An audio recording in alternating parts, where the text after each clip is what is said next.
दलबदलू गद्दार लोकांना पराभूत करा, विकास कामे करणाऱ्या काँग्रेसच्या अमित देशमुख यांच्या पाठीशी आशीर्वाद द्यावा। माजी मंत्री दिलीपराव देशमुख यांच्या रत्नापूर चौकातील जाहीर सभेला मोठी गर्दी।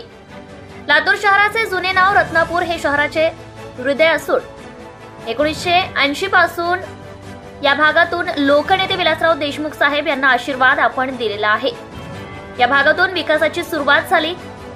या गाव भागातून आशीर्वाद दिल्याने राज्यांमध्ये केंद्रात काम करण्याची संधी मिळाली।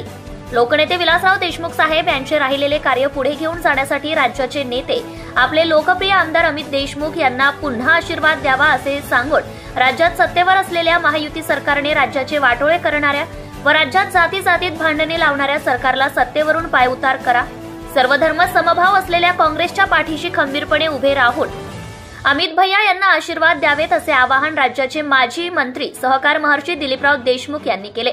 ते सोमवारी लातूर शहरातील रत्नापूर चौक येथे लातूर शहर मतदारसंघातील महाविकास आघाडीचे उमेदवार आमदार अमित भैया देशमुख यांच्या प्रचारार्थ जाहीर सभेत बोलत होते।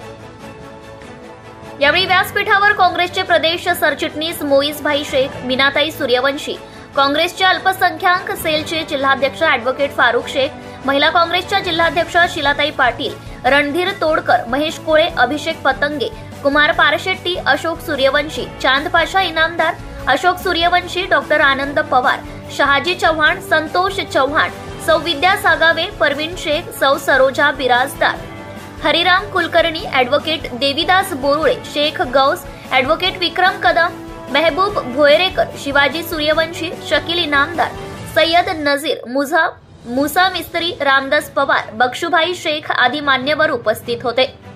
राज्यात महाविकास आघाडीचे 200 आमदार निवडून येणार। राज्यभरात सरकारच्या विरोधात मोठा असंतोष आहे। गेल्या 2.5 वर्षात सरकारकडून सर्व समाजाची दिशाभूल झालेली आहे।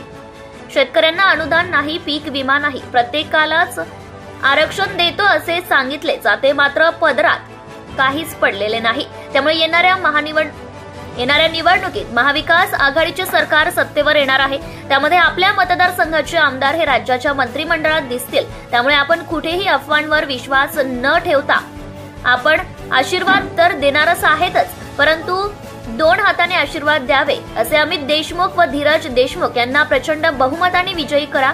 विकास कामाची चिंता करू नका, आम्ही त्यासाठी कटिबद्ध असल्याचंही त्यांनी सांगितलंय।